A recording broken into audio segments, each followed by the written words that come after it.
Yes, I'm back. Okay, as I was going through your assignment, few things I'd like to point out in the assignment, particularly in this question. Just 1 minute. Yeah. Particularly in this question, like question number 5, you have written that it sticks to the surface. It is possible to pull it out, but it is a bit difficult. See, here we have to explain. We have to be very specific in answering the questions. Okay, na? Like when you write in this manner, we don't get any idea about like what exactly you are talking about. Getting it, Rami, is what I'm saying. Yes, I had a bit of a doubt in this question. Yeah. Okay, so let me just explain. I actually looked for the image, but I couldn't find that exact image of the question. Okay, no? The question had like there was a copper vessel, right? There was a copper vessel. Let me just get the exact question here. Just 1 minute. Mm,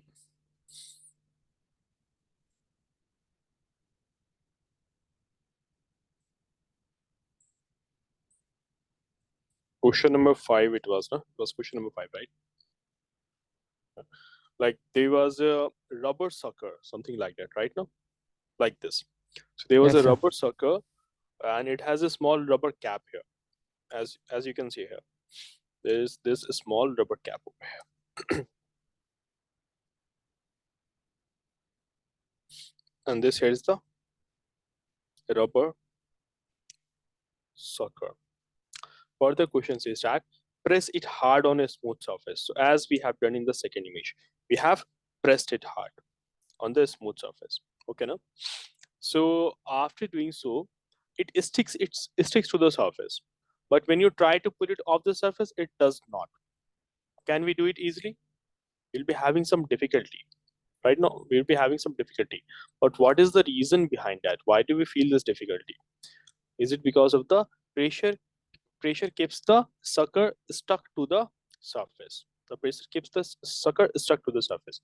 So what exactly here has happened? Before the plunger is pressed, pressure inside the rubber cup was equal to the atmospheric pressure. While it was not pressed, it was just resting on this smooth surface. But after we have pressed it, the pressure inside the rubber cup decreased. So there is a difference here. Inside the pressure is less, and outside the pressure is more. So atmospheric pressure is being exerted on this rubber sucker. That's why it becomes kind of difficult for us to take it out. Getting it what I'm trying to say? Yes, sir. Okay, no? So when we press a sucker on a smooth surface, it removes actually some of the air between the sucker and the smooth surface. So while you have pressed it now, like where did the air went? Actually, air got removed from here now. Some of the air molecules got removed from here. Getting what I'm trying to say? The air Yes. was dispelled from here. It was removed from here. So thereby, the amount of air here decreased. The amount of air here decreased. So due to the less air or due to the deficiency of air, due to the deficiency of air inside the rubber cup, the pressure decreased. And as due to the higher atmospheric pressure, it's kind of difficult to pull it out. So there you had to explain about the role of atmospheric pressure in this. Okay, no? Yes, Anyways, sir. okay, that's it for the assignment. Let's continue with the class. We were doing the microorganisms, I suppose, right? Yes, sir. In the previous class, we were doing some questions, but I told you guys that from today onwards, we'd be doing microorganisms, right? Yeah. Just let me go through it once again. Like you had this chapter, microorganism, and other students also have this chapter, right now? Yeah. All right, let's continue further. Did you revise whatever we learned in the previous classes? Yeah. Mhm. Today we have to continue with fungi, right? Okay. Yes, Ibrahim, Assalamu alaikum. How are you?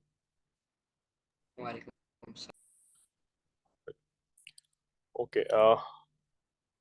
As we know that fungi, they are saprophytic or parasitic organisms. What are the saprophytic organisms, guys? What are they? What is special about them?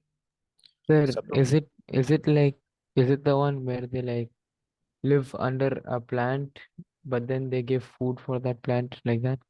No, that's a different thing. That's a completely different thing. You are Oh, okay. explaining about the symbiotic relationship. Oh, yeah, yeah. I'm asking about the saprophytes. I'm not sure, sir. Anyways, saprophytes are basically decomposers. Saprophytes are the organisms that would be consuming the dead or decaying organic matter of the plants or the animals. So they are decomposers and they keep the nature clean. They would be helping in keeping the nature clean, plus they also help in the cycle of nutrition in the nature. Getting it what I'm trying to say? Say for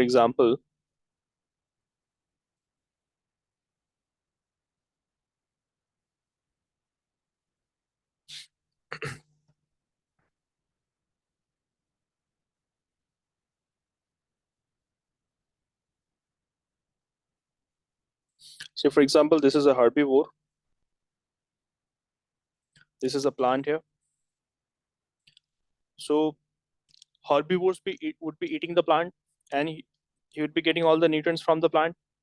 But where did the plant got the nutrients from? So plants got the nutrient from the soil now. So nutrients went from the soil to the plant, right? Further, when the herbivores ate it, the nutrients went to the herbivores, isn't it? Now, Sir, when the herbivores is going to die, so when the herbivores will be dying, thereby its body will be feeded upon by so many microorganisms, so many insects. Right now, flies would be laying their eggs in this. Like you will see, maggots will grow on it. All of them will be helping to decompose it further. Getting it, guys? yes, sir. Uh, Further, if it's a plant waste, for example, if it's a plant waste, it's most likely that mushrooms will grow on it. So scavengers, I mean to say, saprophytes are the organism that would be consuming the dead and decaying plant and animal waste, and they will be breaking down the complex organic matter present in them into simpler substances, right? And thereby they will be returning whatever nutrients were locked in their body will now go into the soil. It goes back into the soil. So isn't the cycle of nutrients completed here? Nutrients, it came from the soil, the plants got it from the soil, and eventually it is returned back to the soil. So saprophytes would be helping in recycling the nutrients back to the soil, will basically back into the ecosystem, where the plants can use it again, where the animals can use it again. There will be another herbivore or an omnivore that will now be utilizing that same nutrient. Okay, na? So the plants will again got the nutrient back. This plant will be, let's say, eaten by some other animal. Then, so fungi is one of the saprophytic organism, but some of them are parasitic in nature also. So that is the nature of the fungi. Getting it, guys? They can be both saprophytic as well as parasitic. Hope it should be clear, right? Yes, sir. Okay. Yes, sir. Further, they are mostly multicellular and not microscopic. Most of them are multicellular, but they can be unicellular also. For example, this yeast is a unicellular example of a yeast of a fungi. While we have examples of like mold, like this rhizopus that is commonly called as bread mold. It is commonly called as bread mold. Okay, so that is the thing. Plus mushrooms, as you guys can see here, different kind of mushrooms here, like this mushroom here. So these are multicellular. Like this puff ball, that is also multicellular, while this tooth fungus and this wheat rust. In the chapter crop production management, you guys would have learned about the wheat rust, right? Have you learned about it there? Like Yes, you sir. have to, okay, no? So they can be unicellular while they can be multicellular also. Okay, that is one thing. So they are kind of decomposers that will be breaking down the dead organic matter. While fungi can cause some diseases also. Fungi will be known to cause some disease also. Getting it, guys? Which disease is caused by the fungi in the plant? Yeah. Which disease is caused by them in the plant? Moments ago, you have seen the diagram. Uh, Wheat rust. I was thinking about it. Yeah, okay, no issue. That is the wheat rust now. Getting it now? Okay. Okay. So that is the thing. Apart from that, lots of other disease will be caused by it. Okay, now have a look at some of the diagrams here. For example, see. For example, it causes lots of diseases, like it causes ringworm, it causes infections in the vaginal tract in the women. Huh?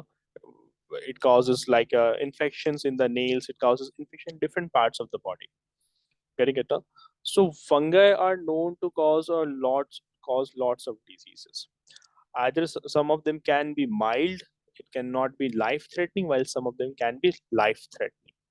Okay, the most common part of the body that is infected by the fungus is the skin. Okay, na? For example, a ringworm. For example, athlete's foot. These are highly contagious disease, meaning that it spreads from one person to another very fast. Getting it, guys? That is one thing. Okay. So in the following image, you guys are seeing the symptoms of the ringworm. Okay, like the person would be developing itching, there would be swelling, there would be redness, etc. So we'd be learning about this in a minute. But let us first of all learn about some of the special things about the fungi. Talking about fungi like mushrooms, molds, mildews, and yeast, they are eukaryotic. Remember about the types of cells we had learned, prokaryotic and eukaryotic cells. So what is special about the eukaryotic cells? Yes. Eukaryotic cells are well organized, unlike the other one. They have well developed nucleus basically. Yeah. Okay, the main thing is they have a well developed nucleus in them. Okay, while in the case of the prokaryotic, they don't have a well developed nucleus. So fungi are the eukaryotic. Okay, in fact, we have learned about some microorganisms that are prokaryotic. Which microorganism is prokaryotic? Um. Think about it. hmm. The first group of the microorganism which we learned about, right, Ibrahim? Ramesh? Virus? No, we did learn about the No, bacteria first. No? bacteria. Bacteria, right? So bacteria have a prokaryotic cell in them. Okay, that is Okay. one thing. Okay, we were learning about the structure of it. So the main components of the fungi are basically two. One is called as hyphae, the thread-like filament that you guys can see here. That is called as hyphae. This thread-like filament. Okay, and the another bulb-like structure that you see here. This complete bulb-like structure that is called as sporangium. What do we call them as? Call them as sporangium. Okay. Plus this sporangium, that is a bulb-like structure. In the next image, you guys can see that how it is exploding. Okay, now you guys can see that it is exploding, and it is releasing something into the air. What is it releasing in the air? Can you guys observe the image here? Let me just put it on the charge actually. Yeah. What you guys can see, does it not? Is it not releasing some spores into the air? I saw. Yeah. So this sporangium actually contains this small units in them. Okay, na? That will be doing reproduction, and that is called as spores. So spores are unit of sexual or asexual reproduction both. Further, this spores, they are well adapted to extreme conditions. They can survive in almost any given extreme conditions. Right now, so they are well suited to survive in the unfavorable conditions. Okay, na? And now what will be the favorable condition here? The favorable condition will be a source of food. For example, a bread. Yeah. For example, some fruit or anything that will be having some nutrient in it will provide it with a favorable condition. So once the spore is going to fall on a given food, so it will get moisture, it will get nutrients from that food, and it will start to regrow on that. So that's why you get to see like how does the bread gets bread mold? Huh? Where did this spore came from? So the spores of fungi are present in the air. The spores of fungi are very small and they are usually present in the air. Usually, if a place is like polluted, so usually it will be having spores in it, spores in the air. Getting it, guys? Now, so spores of the fungi are, they can be found in like air. They can be found in the other areas like in the body of the plant, in the water as well. Getting it, guys? So actually they are not visible to the naked eyes. You can't see it with bare eyes. Without the help of microscope, you can't look at it. Got this now? So if you were to take a piece of bread and leave it in your study in your table, after a few days you will see that bread mold will develop on it. So you will think, how did this organism came? Where did it came from? Huh? Did it came out of nowhere? Actually, no. The spores are microscopic in size, so they are present in the air. So the moment it gets a favorable condition, it is going to grow. It is going to then reproduce also. It is going to multiply. Is that thing clear to everyone? Yes, sir. Talking about the function of this filament, this thread-like filament, it is going to penetrate into the surface. It is going to dig into the surface, as you guys can see here. This is digging into the surface, and it forms a root-like structure where it is called as rhizoid. Why do we call this as rhizoid?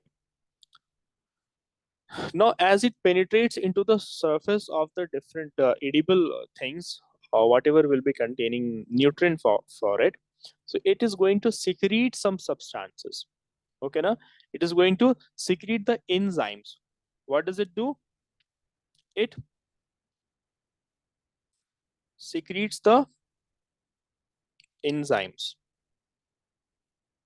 Okay, now you guys know about enzymes or not?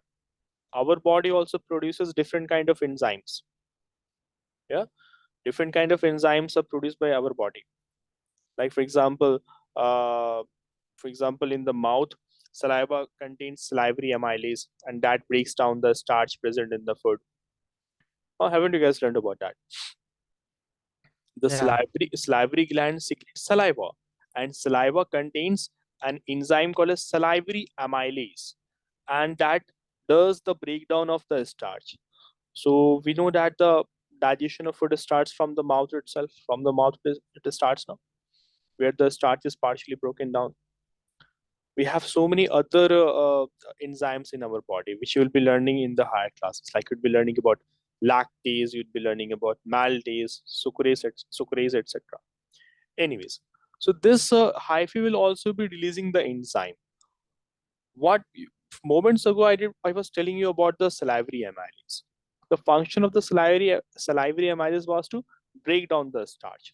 So it breaks down the components of the food, right now, converts it into simpler substances. That is what the role of enzyme is. Getting it, both of you? So let me write this in a corner that enzymes, their function is to break complex organic matter into what? Into simpler organic matter. Getting it, guys? Simpler organic matter. So as these enzymes will be secreted into this substance, so whatever organic substance is present here, it is going to break it down. So it will be breaking down the nutrients present in it into small sizes, into very small molecules, into very small molecules. So now, why it is doing so? Because it can't absorb it without breaking it. It can only absorb it when it has been broken down into small size, into small microscopic size. That is the small molecules. Is that thing clear to everyone? The role of hyphae, is it clear to everyone? Ramiz, you got it. Ibrahim, you got it. Yes, yes, sir. Read the paragraph. First one, Ramiz, you will be reading. Next, Ibrahim, you will be reading. Just read this one, hyphae. Hyphae. There are thread-like filaments which penetrate into substances, secrete enzymes to break down nutrients into smaller molecules and absorb them. Next, Ibrahim, you read the next paragraph.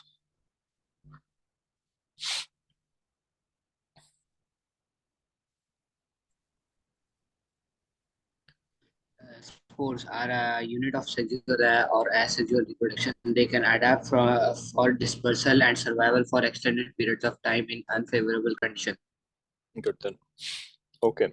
Here you can look at some of the fungi. This is also fungi. And you know what? Which fungi is this? This is the aspergillus, the one that you have seen here. This one here. See the third diagram here. That is the aspergillus. Okay, now.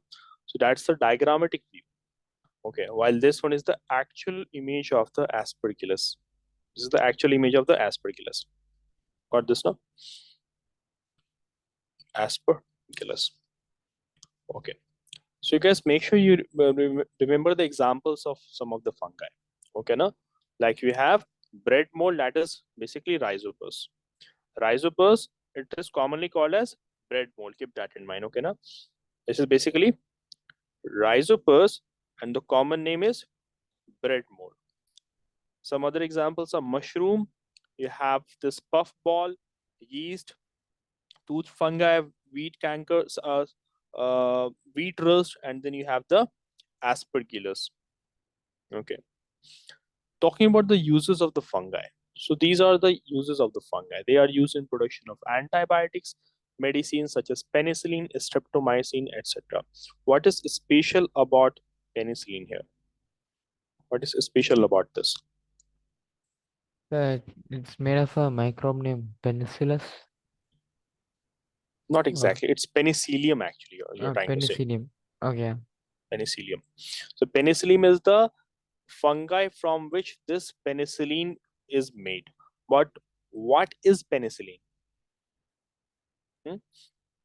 It's a antibiotic, and in fact penicillin was the first antibiotic. Getting it, guys? Penicillin was the first antibiotic to have been discovered in the year 1928 by the person named Alexander Fleming. Right now, Yes, you all sir. might have learned of this person, Alexander Fleming, who discovered the first antibiotic of the world. Okay, now what he basically noticed that there was a petri dish. There was a petri dish, and on that petri dish, a mold was growing. Basically, a fungi was growing. Okay, now. So in this, there was some bacteria. There was a bacteria, and that bacteria was there was that bacteria was Staphylococcus bacteria. Staphylococcus bacteria. Lococcus bacteria. Can you recall the name of this bacteria? Ramiz and Ibrahim, in fact, we did learn about this. The coccus, the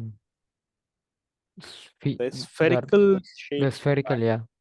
Exactly, as you can see here. The Staphylococcus. Streptococcus that was, but that Staphylococcus is also there, no? This, right? So the spherical shaped bacteria, which we learned about. Okay, anyway, so in the petri dish, he had some bacteria actually. There were some bacteria on that petri dish where it went here. Okay. So what he observed that some of the mold was also growing on the petri dish here. And he observed that the mold was preventing the bacteria from further growing. So what he might have done, he might be studying this Staphylococcus bacteria. In the lab, he would be studying about this. One day he went to the lab and he observed some mold was growing here. What did he observe? That some mold was growing. At that time, he was not aware of what mold is it. But he observed that he was preventing the bacteria from growing. And that mold was nothing but penicillium. Penicillium. Getting it, guys? So penicillium prevented the bacteria from growing. Okay, no? That is the thing. So basically, the penicillium fungi was kind of defending itself from the bacteria. Okay, no? And he was secreting some chemical substances. What this penicillium fungi was doing, it was secreting some chemical substances in order to defends itself from the bacteria. Getting it, guys, what I'm trying to say? So thereby, that chemical substance that was being released by it to defend from the bacteria, that was named as penicillin. Are you guys getting it now? Okay, no? So later on, this penicillin was now being used to treat for the bacterial infections. Later on, it began to be used for treating the bacterial infections, and it became the first antibiotic in the world. Hope this much should be clear. Okay. Furthermore, talking about the mushroom. So mushroom is a highly proteinaceous food, and it belongs to the group of fungi, and it is consumed in the form of food. While mushroom is also a good source of vitamin D. You know about that. It is a good source of vitamin D as well. Further, in the baking, yeast is used in all the products, and also in the food and beverages industry it is used. So what do we know? That the yeast, when it is added to the glucose, so what does it do? It converts the glucose into alcohol, no? Plus it releases carbon dioxide, isn't it? Getting it now? Yes, They, yes, sir. that's how it is used in the manufacture of alcohol or wine. In the wine industry, this is used. So you'll be taking the foods that contain sugar or glucose in it. We'll be taking the fruits that contain sugar or glucose in it, and we'd be adding yeast powder. Okay, and under anaerobic conditions, not in aerobic conditions. In the limited supply of oxygen, aerobic respiration is done here, where the yeast would be doing aerobic respiration. Its number is going to multiply, and it is going to convert the glucose into alcohol, plus carbon dioxide gas will be released. Further, if yeast is added to dough, yeast is added to dough. Basically, you take some warm water, you take a dough, you add some sugar in it, and then add yeast powder in it. So the size of the dough rises now. It rises. Why does it rises? Because of formation of, Fer- Fermentation, carbon dioxide. yeah, of course, fermentation occurs here, but in the process, carbon dioxide gas is released. So those carbon dioxide gas that is formed here, it makes the dough to rise. So that's how it will be used in the baking industry as well. Okay, now, so the fermentation which we were quoting moments ago. So it's the metabolic process that converts the sugar to acids or either gases or either alcohol. Okay, now. So for the fermentation is used in the preparation of the curd and the alcohol as well. And in the baking industry also it is used. Getting it now? Yes, sir. So that's the thing. These are some of the diseases that are caused by the fungi. Okay, now these are some of the diseases caused by the fungi. And the first one here is the athlete's foot and the ringworm. The first image shows you the symptoms of the ringworm. Okay, so symptoms would be like the person would be suffering from, like if person is suffering from any kind of fungal infection, not just ringworm, whether it be any other kind of fungal infection. So there will be swelling, there will be redness, there will be blisters on the skin will become itchy. Okay, now, so these are the symptoms that the skin might have been attacked by a fungi. Why this is called as ringworm, you can guess from it. Like it forms ring-like shaped, ring-like blisters, ring-like redness forms on the skin. So ringworm is one of the most common fungal disease in the humans, where there will be an appearance of dry, scaly lesions on the skin. Lesions, you guys understand now what is lesions. You will see that certain people be having colored marks on their skin. Certain people have colored marks on their skin that is called as lesions. Getting it, like you might have seen some people, they would be having colored marks on their skin that is called as lesions. Mhm. Also, you have seen that people would be suffering from conditions like vitiligo, like vitiligo, but that's a genetic problem. Vitiligo is a genetic problem. Don't not to be confused with the fungal infection. You guys getting what I'm trying to say? This vitiligo, Yes, sir. Brahim, getting it now? Where Yes, where sir. the skin color would be discolored, somewhere there will be white patches, somewhere it will be black patches. Okay. Anyways, Further, what does the fungi require to grow? So fungi requires heat and moisture in order to grow. Okay, na? Furthermore, if there's a fat person, so there would be fat tires in the stomach. Tires in the stomach. You guys understand now? Not the rubber tires. Tires in the stomach. If it's a really fat person, so they would be layering of the skin in the stomach. I mean to say, or in the skin will be folded basically, right now. So in the folds of the skin also the fungi can grow. So in the skin folds also the fungi can grow. So thereby one needs to keep their body clean, right? Furthermore, in the toes also it can grow. In between in the toes also it can grow. In between the toes also it can grow. Furthermore, ringworms of the feet is known as athlete's foot. Basically, both of them is ringworm. But when ringworm is caused in the foot now, it is called as athlete's foot and caused by by a fungi by the name of this. The name of the fungi is not important, but the thing here is that why a ringworm, if it occurs in the feet, is called as athlete's foot. What do you guys think about this? What could have been the reason behind this that it is being called as athlete's foot? Uh, like when you're wearing shoes or doing some sports, the moisture in the shoe, when we're wearing socks or there'll be increased amount of moisture and heat, so fungi has a chance to grow. Exactly. Okay, no? The athlete's foot, it's one of the most common fungal disease that the athletes would be suffering from. Okay, basically, as we have explained here, that when we'd be wearing the socks and the shoes for a long period of time, so due to moisture and heat, it will be a favorable condition for the fungi to grow. So it can spread across the sole of the foot, in the fingers, in the toes, it can grow. Okay, no?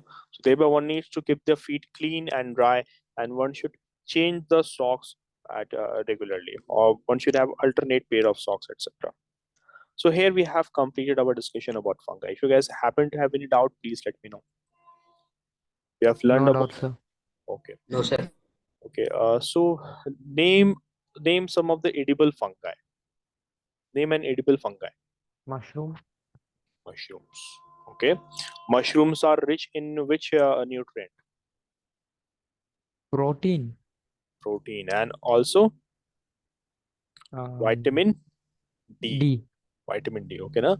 That is one thing. Plus, they have some other vitamins in them also, like vitamin B6 is also present. Getting it? No? Anyways, talking about the alga. So, what we know about the alga? They are Uh, Plant-like, they have a plant-like structure. not a plant-like structure. When we talk about the structure, so plants have leaves, they have roots, but this alga is nothing like a plant. Uh, But still, they are being called as plant-like organisms, although their structure is different. What could have been the reason? Reason? they have chlorophyll like Exactly. plants. Just like plants, they do have a chlorophyll. Plus, they have a cell wall in them also. Okay, now. So they have a chlorophyll, and thereby they can perform photosynthesis. So they are autotrophic organisms. Well, so far, whatever organism we have learned, all of them were either some of them were completely heterotrophic, some of them are parasitic. Okay, now. Whilst fungi can live in a symbiotic relationship also, as you will be revising in a minute. So alga are simple plant-like organisms which are usually aquatic in nature. They contain a cell wall as well as a chlorophyll, thereby they are photosynthetic in nature. Further, they can be unicellular as well as multicellular. Okay, but the interesting question is that are the alga eukaryotic or prokaryotic? What do you guys think? Prokaryotic. No, they are Oh, mostly eukaryotic. Okay, now okay. getting it, Ibrahim? Yes, sir. So they are mostly eukaryotic in nature. Further, when we look at some of the examples, so we have several examples, like you have diatoms, chlamydomonas, seaweed. We have some other examples like blue, green, alga. Okay, now these are some of the common examples of the alga. Okay, now you guys have heard of kelp? Heard of kelp? Yes, sir. So, What is kelp? KELP, kelp. Where is It's it? grown in ocean. Repeat again. Grows in oceans, I It's think so. grown in. Okay, no? So when you'll be watching some documentaries, the that covers the underwater, so there you will see that there will be a uh, brown ribbon like structure, ribbon like leaf that will be floating in the water. Okay, na? And its roots will be attached to the ground, attached to the seabed. So that is kelp. Getting it, guys? Kelp. And in fact, kelp has several advantages also. Getting it? That is one thing. So kelp is also one such example. Okay. These are again some of the examples. Like you guys can see this. Okay, alga. This is the example of Chlamydomonas, and that is Spirogyra. Okay. In the asexual reproduction, you might have learned about the Spirogyra, or not. You'd be learning about it in the later classes. Like, well, there's one special thing about the Spirogyra. Like this alga, it breaks up into different fragments, and each fragment grows into a new alga. Okay, no. Anyways, talking about the uses of the alga. So there are several uses of alga. Nowadays, biofuel is being made using alga. Biofuel is being used making use is being made using an alga. Getting it, guys? So biofuel. I mean to say biofuel.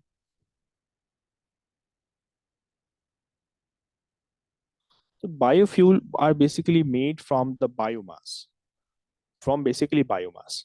So it's a kind of a renewable source of energy. And what we basically do now, we are going to take some of the alga. Okay, we are going to take some alga, and it will be processed in the industries, and with the processing of some of the alga, we can obtain biofuel from it as well.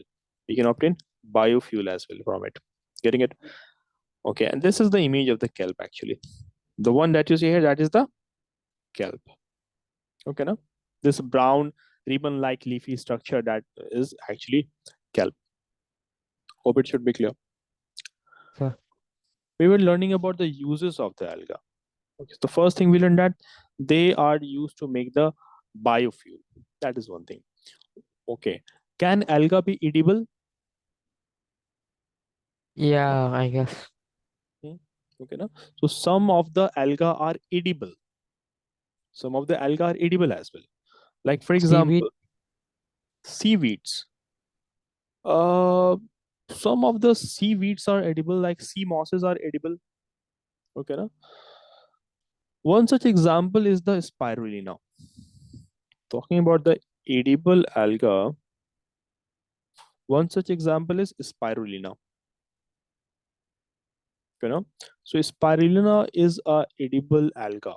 Getting it? Actually, it is rich in different kind of nutrients. Okay, it is rich in different kind of nutrients, so thereby it can be used as a food.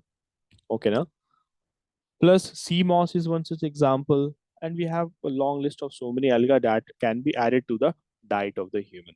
Okay. In fact, I happened to watch a documentary where saw that some people were purposely growing an alga, and once the alga is mature, they would be harvesting it and they would be drying it.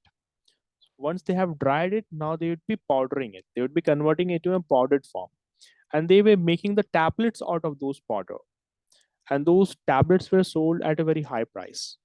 Okay, now getting it now. So some of them are consumable as well. Getting it, guys? Especially agar agar is also one such example. Agar agar is also one such example that is edible. So hope this much should be clear about the uses of the alga. What this no? That is one thing. Okay. Furthermore, you guys tell me where the alga will be found in maximum number, in the maximum quantity, on the land or in the sea? Sir, in the sea. In the sea. Very good. Okay. You guys tell me. Like Like you guys tell me, which green plants are the biggest source of oxygen on Earth? Trees. Trees, you are saying. What we know about the alga, they are also plant-like organisms now. They are also plant-like organisms, right? But they are simple plant-like organisms, right? The thing is that the majority of the oxygen on Earth is produced by the alga. It is produced by the alga. Are you guys getting surprised by this? Hmm? No, sir, I already knew that. You know, that's good. You were there in the batch, Ibrahim, while the chapter was going on? Approximately. Microorganism, Just repeat again. nothing, sir. Okay, anyways.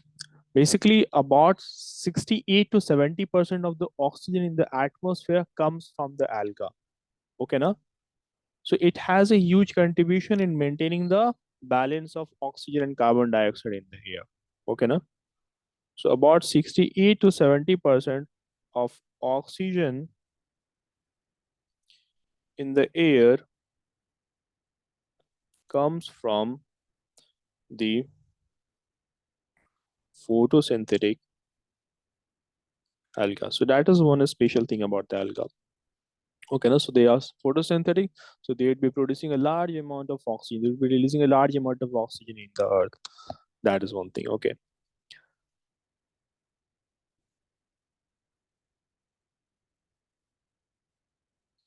Okay, these are some other uses. Okay, and this is writing from the previous class, by the way. So there are some examples, like they can be used as a fodder also. Some of the seaweeds like laminaria, like this one is the laminaria. It is used as a fodder for the sheep and cattle also. Okay. An alga, that is this red alga, this porphyra, which is a red alga, it is used in Japan and countries like in China as food. So it is directly consumed as a food as well. Getting it, guys? So these are some of the uses of alga. Hope you guys are getting it. Next group that we're going to learn about, that is protozoa. All right now. Yes, Ibrahim. What do we know about the protozoans? What is special about them?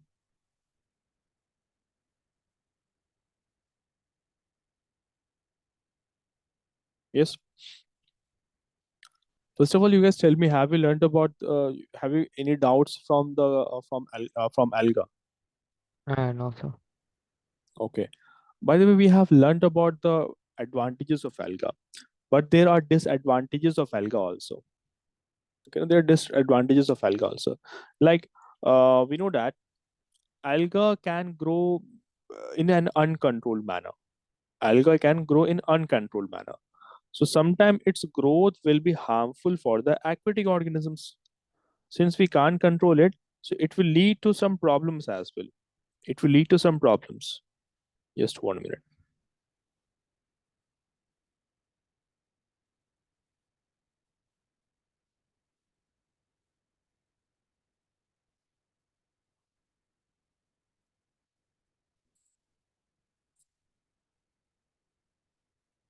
See.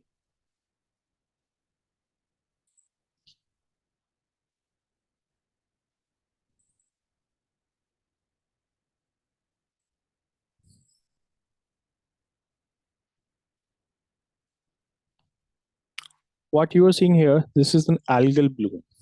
This is an algal bloom. When the alga grows in an uncontrolled manner, so that is called as algal bloom. Getting it, guys?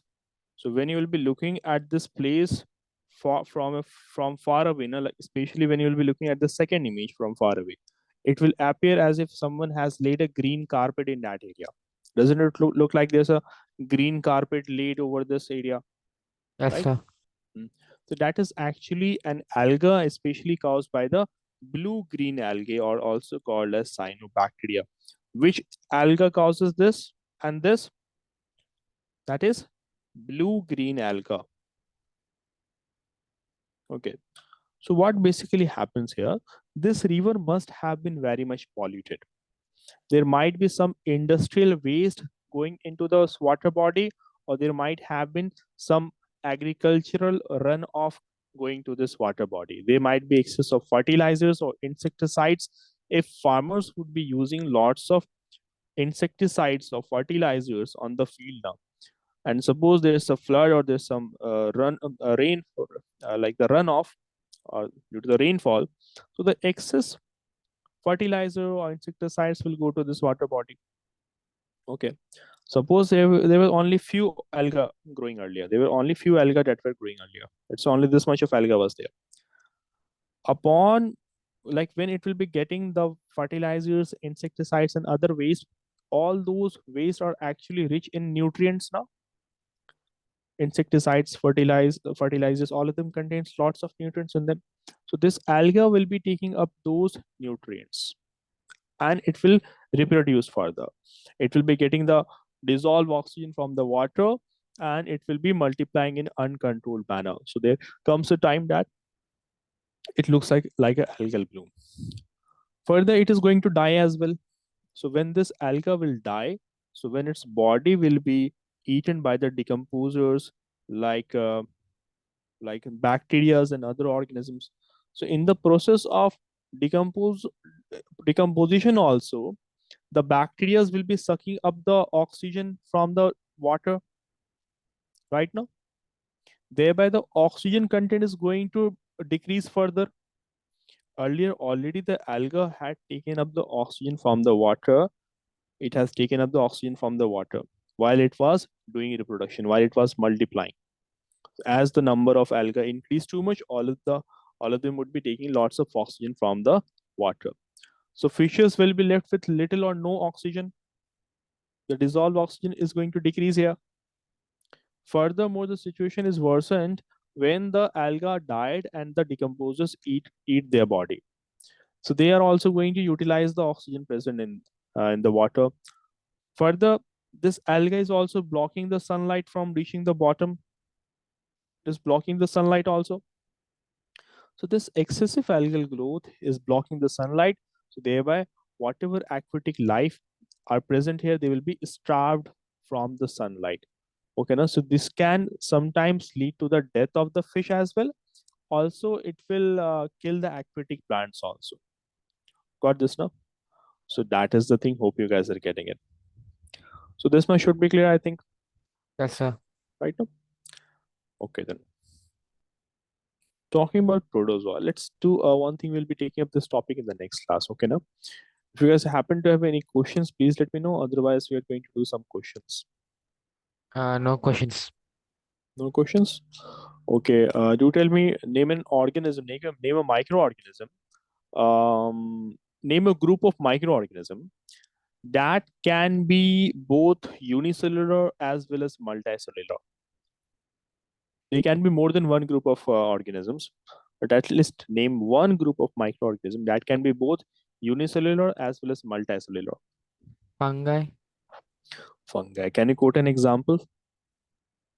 yeast, and rhizopus. Rhizopus, it's multicellular, by the way. And yeast is unicellular. Okay, the mushroom, that is also a multicellular. Okay. Name a microorganism that will be causing diseases like tuberculosis, but can also be helpful in digestion.